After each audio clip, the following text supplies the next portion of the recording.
the single most important re-evaluation of Australia's strategic posture in the last 35 years. A blueprint for sweeping overhauls of programs and weaponry. They're looking to get new stuff in what is for defence a pretty quick time frame. We should want to increase the questions that reside in Xi Jinping's mind before he decides to roll the dice in a horrible way.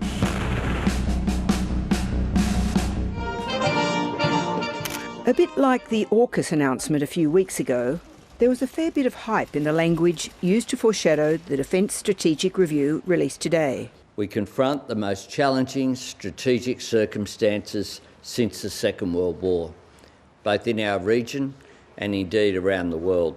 The scale and significance of the Defence Strategic Review and my government's response shows the strength of our determination to keep Australians safe. But unlike the AUKUS announcement with its forecast mega spend of at least $270 billion, today's announcement was curiously lacking in numbers. We are about to make an immediate and major investment in guided weapons and missiles, according to the review, as part of a realignment of our defence forces to deal with those challenging strategic circumstances, things we can shoot at people from a long way away. But like a lot of other statements in the review, just how we go about that and why has a lot of experts stumped. It's unlikely that we will be able to be successful in getting what we need in terms of the quantity and the quality and the manufacturing ability domestically to do that.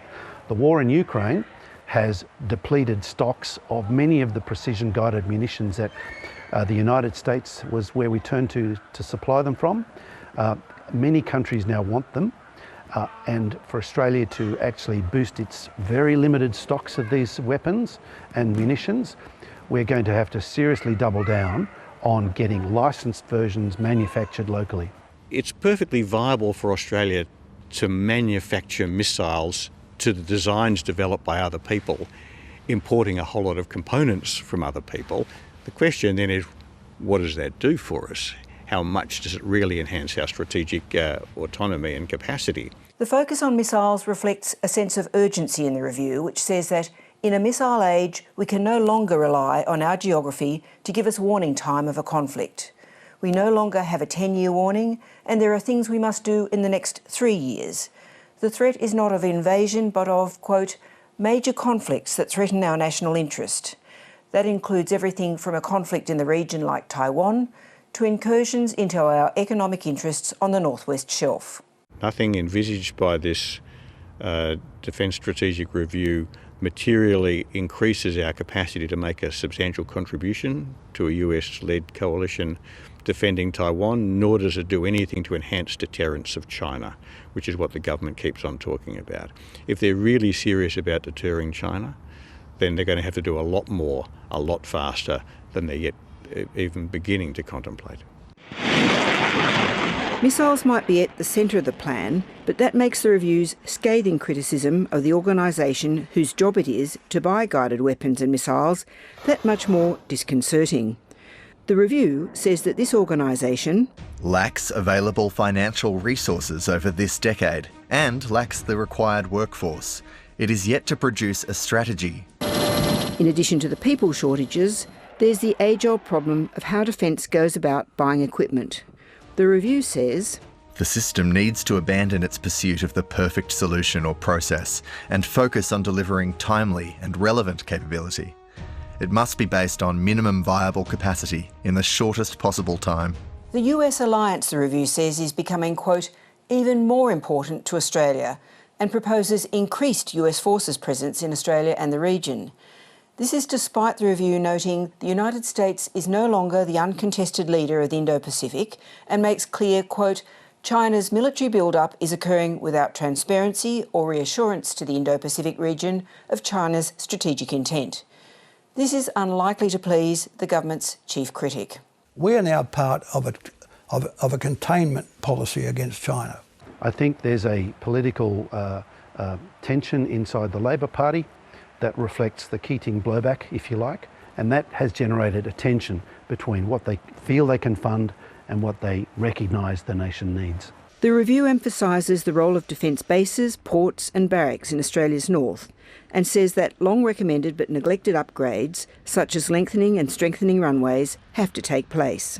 The review says the Defence of Australia doctrine, outlined in the 1986 DIB review and which focused on defending the Australian mainland, is no longer fit for purpose. It says it needs to be replaced by a new National Defence doctrine, focused on the defence of Australia in the face of potential threats in our region. It is a significant departure because of the seriousness of the threat from a country that starts with C and ends with A. A couple of thousand range missile takes you well into the South China Sea.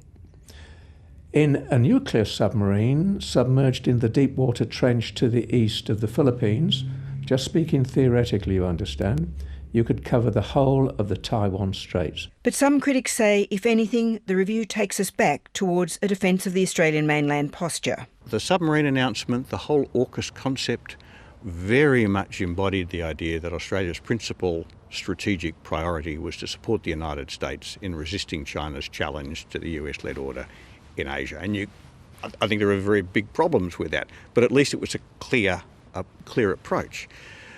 In this document, you get some of that, but you also get a whole lot of stuff which sounds very much like the DIB review. It talks very much about the defence of Australia. The review is also not just about missiles or about a shift in the jobs of the Army, Air Force and Navy. The review talks about the need for statecraft, that is, more diplomacy in the region, but also changes in areas like foreign investment laws and critical infrastructure. Climate change will be an important issue for our defence forces to work with. The review warns recent floods have shown the impact that climate change can have on civilian infrastructure that is crucial to national security, like roads and bridges. It's all going to require a whole-of-nation effort, the review says, and between now and next month's budget, we may get a clearer idea of what its whole-of-nation cost is likely to be.